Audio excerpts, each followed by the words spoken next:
अस्सलाम वालेकुम। आज इस वीडियो में आपको दिखाऊंगा एक कंप्लीट चिकन का कंट्रोल सेट का सिस्टम। इसके अंदर हमारे पास सबसे पहले आता है मास्टर, जिसमें आता है मास्टर ग्रुप ऑफ अकाउंट और master title of account, master form profile, brand, item और फ्लॉक प्रोफाइल। सबसे पहले अगर हम ग्रुप ऑफ अकाउंट को ओपन करें, फुल व्यू करें, तो यहाँ पर हमारे पास ग्रुप्स आ जाते हैं, जैसे कैश और बैंक के अकाउंट जितने भी हैं वो बनेंगे 01 ग्रुप में। पेएबल अकाउंट्स यानी कि हमारे जो सप्लायर होंगे जिनसे हम परचेजिंग करेंगे वो बनेंगे 04 में। रिसीवेबल्स हमारे सारे बनेंगे यानी कि कस्टमर 05 में। इसी तरीके से फिक्स एसेट 49 में, कैपिटल 50 में, परचेज, सेल और इसके अलावा एक्सपेंसेस वगैरह 98 के अंदर। चार्ट ऑफ अकाउंट को बनाने के लिए हम जाएंगे मास्टर में यानी कि टाइटल ऑफ अकाउंट में और ऐड करेंगे। यहाँ पर अगर हम सप्लायर बना रहे हैं तो 04 ग्रुप देंगे, अगर कस्टमर बना रहे हैं तो 05 और अगर कैश या बैंक के अकाउंट बना रहे हैं तो 01। 04 देके जब मैंने 001 किया तो उसने बताया कि ऑलरेडी हमारे पास 5 सप्लायर इसमें ऐड हैं। ऐड करने पे हम नेक्स्ट इसमें एक और कोड ऐड कर देंगे जो कि 006 हो जाएगा लास्ट कोड, और यहाँ पर हम पार्टी का नेम दे देंगे। जैसे मैंने अली हमज़ा सप्लायर का नेम दिया, उसका एड्रेस दिया, वो कहाँ का है, उसका फ़ोन नंबर और उसका ओपनिंग बैलेंस यहाँ पे आ जाएगा। पेमेंट अगर लेनी होगी तो डेबिट और अगर देनी होगी तो क्रेडिट। अमाउंट दे के हम इसको सेव कर देंगे। कस्टमर भी यहीं पे बनेगा, 05-001 से स्टार्ट करेंगे। 22 अकाउंट बने हुए थे तो हमने यहाँ पे 23 नंबर पे 05 के अंदर नया अकाउंट बना दिया, उसको नाम दे दिया उस्मान। उसकी भी सारी डिटेल्स लिखेंगे, जो प्रीवियस बैलेंस उससे लेने वाला होगा वो डेबिट में लिख के सेव कर देंगे। इसी तरीके से बैंक अकाउंट भी यहीं पे बनेगा और बैंक का बैलेंस डेबिट में आ जाएगा। एक्सपेंसेस अकाउंट भी सारे यहीं पे बनेंगे उनके ग्रुप्स यूज़ करते हुए। जो पार्टीज हम बना रहे हैं उनको फाइनेंशियल रिपोर्ट में लेजर में से जाके हम चेक भी कर सकते हैं। इंटर करेंगे, सर्च आ जाएगी, नेम देंगे यहाँ पे। जैसे अगर उस्मान का लेजर देखना है तो उस्मान का लेजर ओपन किया तो ये लेजर आ गया कि उस्मान है जिसका हमने 50,000 लेने हैं, उससे डेबिट बैलेंस है। और दूसरा अगर मैं जो पार्टी मैंने बनाई थी अगर मैं वो नाम सर्च करूँगा, जैसे अली हमज़ा था, इंटर किया तो ये अली हमज़ा का लेजर ओपन हो गया कि इससे हमने 10,000 देने हैं। और इसके बाद एक होता है कैश बुक यानी कि आपका कैश इन हैंड। वो जब मैंने ओपन किया तो उसने दिखाया कि हमारे पास माइनस में इस टाइम कुछ अमाउंट खड़ी है, जो कि माइनस में होती नहीं है, मोस्टली प्लस के अंदर ही होती है। तो अगर हम कैश रिसिप्ट वोचर करते हैं और हम यहाँ पे किसी भी कस्टमर से रिकवरी करते हैं, तो जब मैंने उस्मान से रिकवरी की तो नाम उस्मान का देंगे और यहाँ पे बताएंगे कि जी हमने 50 में से 10,000 आज ले लिया है एज अ कैश। किस फ्लॉक के अंडर लिया है वो फ्लॉक का नेम बताएंगे। Flock from this month to this month वो बना हुआ था ऑलरेडी नंबर 1 के ऊपर, इसको हमने सेव कर दिया। तो ये जो हमारा कैश बुक है इसके अंदर वो बैलेंस 10,000 जमा हो गया, यानी कि अगर मेरे पास 1,10,000 माइनस में था ना तो 1,00,000 माइनस में रह गया। अगर ये प्लस का कंसीडर किया जाए 1,10,000 तो इसमें 10 जमा होकर 1,20 अमाउंट यहाँ पे कैश में आ जानी है। इसी तरीके से अगर हम पेमेंट किसी को करते हैं तो कैश पेमेंट वोचर करेंगे और इंटर करके सप्लायर का नाम देंगे। जिस भी सप्लायर को हम पेमेंट दे रहे हैं, इसको 10,000 हमने अली हमज़ा को देनी थी, 5 हम इसको एज अ कैश दे रहे हैं और कैश लिख के इसको सेव कर देंगे। ये फ्लॉक हम कहाँ से बना के आए थे, ये मास्टर के अंदर मास्टर फ्लॉक प्रोफाइल होती है। यहाँ पर हम इसमें फ्लॉक ऐड करते हैं, फ्लॉक 1, फ्लॉक 2, फ्लॉक 3, आप जितने मर्जी फ्लॉक्स इसके अंदर ऐड कर सकते हैं। और इसी के एंट्री जो हमने अभी पार्टी के लेजर में अली हमज़ा के डाली है वो भी उसके नाम पे आ गई कि 10,000 देना था, 5 दे दिया, 5,000 हमारा रिमेनिंग है। ये थे vouchers, cash receiving, cash payment.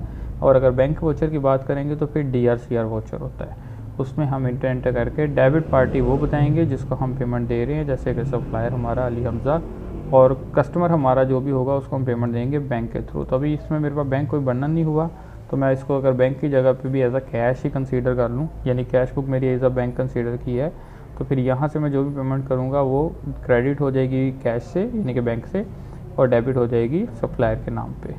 तो ये बैंक वोचर हो जाएगा इस तरीके से। उसके बाद आती है परचेज़ इनवॉइस, सेल इनवॉइस, फिर आगे इसकी रिटर्न्स और एडिटिंग्स होती हैं मोस्टली। तो परचेज़ और सेल मेन काम है। तो परचेजिंग के अंदर आने के लिए हमें सप्लायर की ज़रूरत होती है और आइटम की ज़रूरत होती है।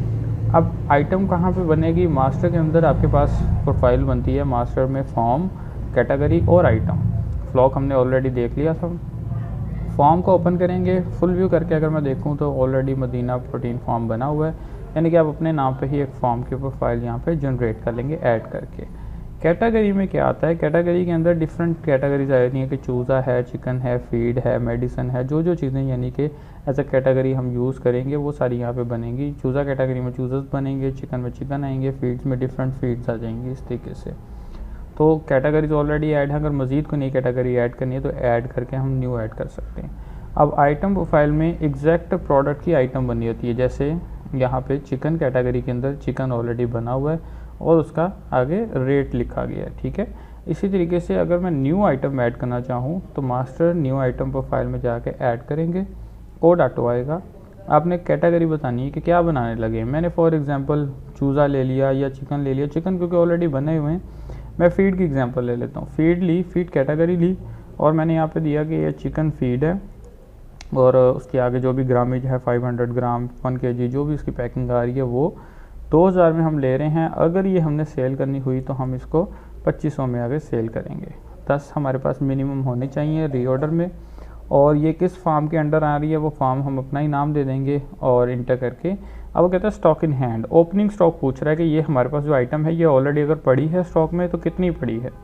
मैंने कहा जी मेरे पास 10 बैग पड़े हैं, तो जैसे मैंने 10 क्वांटिटी स्टॉक इन हैंड में दे के सेव की, ये स्टॉक रिपोर्ट के अंदर स्टॉक इन हैंड के अंदर हमें स्टॉक शो करवा देगा कि आपके पास इस कंपनी के अंडर इस कैटेगरी में ये चीज़ें हैं। फीड कैटेगरी में चिकन फीड 500 kg 10 बैग पड़े हैं जो कि 20,000 के बनते हैं। तो ओवरऑल स्टॉक हमारा 13 लाख समथिंग इतने का पड़ा होगा, ठीक हो गया। तो ये जो हमने आइटम प्रोफाइल यहाँ पे बना के सेव कर दी है, उसी को अब हम मज़ीद अगर परचेज़ करना चाहें तो परचेज़ इनवॉइस करेंगे सप्लायर से। सप्लायर वही हमारा अली हमज़ा हो सकता है या कोई भी और सप्लायर भी हो सकता है।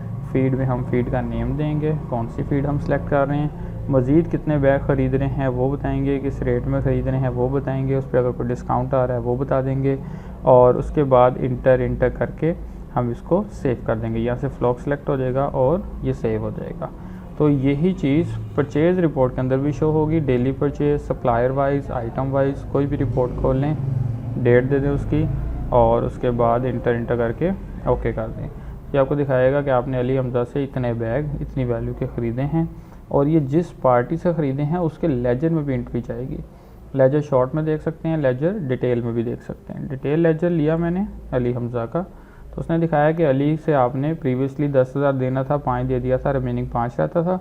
अब आपने इस बिल के ऊपर 10 बैग ख़रीदे हैं 2000 के रेट में 20,000 के, टोटल अब उसका आपने कितना देना है 25,000। और यही चीज़ stock report stock in hand के अंदर आपके पास जमा भी हो गई है। तो जहाँ पे मेरे पास चिकन फीड पहले 10 थे अब वहाँ पे 20 हो गए हैं। इसी तरीके से चिकन की एग्जांपल ले लेते हैं, चूज़ास की एग्जांपल ले लेते हैं जो हमारे पास स्टॉक में ऑलरेडी पड़े होंगे। जैसे यहाँ पे चिकन माइनस में है ऑलरेडी क्योंकि हमने परचेज़ नहीं किया हुआ तो ये माइनस में गया हुआ है। चूज़ा हमारे पास यहाँ पे इतनी क्वांटिटी पड़ी हुई है 26,500। तो हम चूज़े की एग्जांपल लेके सेल कर देते हैं कि अगर हमने सेल करना होगा तो सेल इनवॉइस होगी। यहाँ पर कस्टमर का नेम आएगा जिस कस्टमर को हम सेल कर रहे हैं। यहाँ पे प्रोडक्ट के अंदर आके हम वो प्रोडक्ट बताएंगे कि वो क्या सेल कर रहे हैं, चूज़ा कर रहे हैं। हमारे पास ऑलरेडी 26,000 इतना स्टॉक पड़ा हुआ है, उसमें से हमने 1,000 चूज़ा सेल किया है और वो हमें तकरीबन समझो 4 रुपये में अगर आया था तो हम उसको 10 रुपये में सेल कर रहे हैं। 10,000 वैल्यू का बना, उस पर अगर कोई स्कीम ऐड करनी है तो वो ऐड हो जाएगी, अदरवाइज़ हम उसको इंटर करके यहाँ पे फ्लॉक सेलेक्ट करके सेव कर देंगे। यहीं से इसका बिल प्रिंट हो जाएगा, कस्टमर का बिल बन जाएगा। 10,000 की हमने उसको सेल कर दी है। प्रीवियस बैलेंस कस्टमर से लेना था 40,000, 10 मज़ीद बिल का ऐड हो के अब उसका करंट बैलेंस 50,000 हो गया है। येस करेंगे तो ये व्हाट्सएप पे मैसेज भी इसको व्हाट्सएप हो जाएगा। स्टॉक के अंदर स्टॉक इन हैंड में से हमारे पास जो चूज़ास थे 26,500, उसमें से 1,000 हमारा चूज़ा कम हो गया यानी कि 25,500 रह गया। और सेल के अंदर ये सेल रिपोर्ट्स में आ जाएगा, daily cell, customer wise, item wise, month wise, ये सारी रिपोर्ट्स लगी हुई हैं। आप कस्टमर वाइज रिपोर्ट ले लें या डेली वाइज ले लें, डेट दें एग्जैक्ट उस दिन की और इंटर करके ओके कर दें। तो ये आपको दिखा देगा कि आपने इस कस्टमर को ये प्रोडक्ट इतनी क्वांटिटी इतनी वैल्यू की सेल की है। तो इस तरीके से ये सारी रिपोर्ट्स आ जाती हैं परचेजिंग की, सेल्स की, फाइनेंशियल की, जिसमें ट्रायल बैलेंस आ जाता है। ट्रायल बैलेंस अगर आप देखेंगे इंटर करके तो इसके अंदर ये सारी रिपोर्ट्स आ जाएंगी कि कौन कौन से सप्लायर्स हैं जिनके क्या क्या बैलेंस देने हैं, कौन से रिसीवेबल्स हैं जिनसे क्या क्या बैलेंस लेने हैं, शेयर होल्डर कौन कौन है, एडवांस किनकी तरफ है, फिक्स एसेट्स हमारे क्या हैं, एक्सपेंसेस क्या क्या हैं, ये सारी रिपोर्ट्स आपके पास यहाँ पे ट्रायल बैलेंस में आ जाएगी। और इसके अलावा ऐड रिकॉर्ड के अंदर फिर रिटर्न्स आ जाती हैं। परचेजिंग की रिटर्न हो सकती है, सेल्स की रिटर्न हो सकती है। जैसे हम रिटर्न डाल रहे थे इनवॉइसेस से, वैसे ही ये रिटर्न की एंट्री भी इसमें डलेगी। और एडिटिंग भी आ जाती है। एडिटिंग में भी हम बिल नंबर देते हैं और यहाँ पे इनवॉइस नंबर दे के उसकी पार्टी नेम आ जाता है, सारी डिटेल्स आ जाती हैं। क्वांटिटी या रेट जो भी एडिट करना है वो एडिट करके सेव कर सकते हैं। फिर आ जाता है स्टोर कंजम्पशन। स्टोर कंजम्पशन में ये होता है कि हमने जिस खर्चे में वो एंट्री डालनी है, जैसे फॉर एग्जांपल फीड एक्सपेंस है, तो फीड एक्सपेंस हमने ऑलरेडी एक 98 ग्रुप एक्सपेंस में बनाया हुआ है। और इसके अंदर जो मैंने फीड आज ऐड की थी वीडियो के अंदर, तो वो फीड मैंने यहाँ पे सिलेक्ट की। मेरे पास 20 बैग हैं जिनमें से मैं 5 आज कंज्यूम कर रहा हूँ, यानी कि चिकन्स के ऊपर यूज़ कर रहा हूँ। तो 10,000 का हमारा फीड का खर्चा हुआ है। किस फ्लॉग के अंडर हुआ है वो फ्लॉग बता दिया। वो ऑटोमेटिकली स्टोर कंजम्पशन में भी आपकी रिपोर्ट में आ जाएगा, डेली स्टोर कंजम्पशन रिपोर्ट के अंदर। और यहाँ पे इंटर करके ओके चेक करेंगे तो ये 10,000 की कंजम्पशन आ गई फीड एक्सपेंस के अंडर। और वही फीड ऑटोमेटिकली आपके स्टॉक रिपोर्ट और स्टॉक इन हैंड में से कम भी हो गई है। तो 20 फीड्स थी जिसमें से 5 यूज़ हो गई, 15 हमारे पास रिमेनिंग रह गई हैं। तो यहाँ पे ये कंजम्पशन हो जाएगी। और लास्ट में हमारे पास व्हाट्सएप टू व्हाट्सएप मैसेजेस आ जाते हैं। जो भी डेली कस्टमर से रिकवरी होगी उनका यहाँ पे डिटेल आ जाएगी। अगर उस कस्टमर का नंबर लगा होगा तो उसकी यहाँ पे डिटेल आ जाएगी। जिनको पेमेंटें हुई हैं उनको पेमेंट मैसेजेस होंगे। सेल इनवॉइसेस जिनको हुई हैं उनको सेल मैसेजेस हो जाएंगे, ग्रीटिंग मैसेजेस हो जाएंगे। टिल डेट बैलेंस जिनके भी बैलेंसेस अभी तक खड़े होंगे और उनके नंबर लगे होंगे, उनका ऐसे पूरा नाम और उनके बैलेंसेस शो हो जाएंगे। और उनको हम जब क्लिक करेंगे तो यहाँ से व्हाट्सएप से मैसेजेस सेंड हो जाएंगे। और इसके अलावा हमारे पास स्टॉक की रिपोर्ट्स आ जाती हैं, single item wise, opening sale receipt, stock in hand, company wise भी स्टॉक देख सकते हैं। तो ये सारी स्टॉक की रिपोर्ट्स हैं। यूटिलिटी में यूज़र राइट्स आ जाते हैं। हम अपनी मर्ज़ी से यूज़र्स बना के उनको अपनी मर्ज़ी के राइट्स भी दे सकते हैं। और यहाँ पे बैकअप के ऑप्शन है, डेली आप इसको क्लिक करें ताकि आपके पास हर दिन का अलग अलग बैकअप बनता जाए।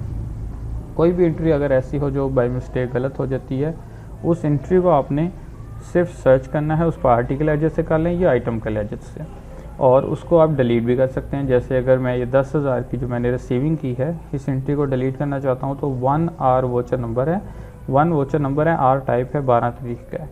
तो डिलीट ऑप्शन में जाके ओके करेंगे। 1 वोचर नंबर था, 12/5/2023 डेट थी और आर टाइप थी।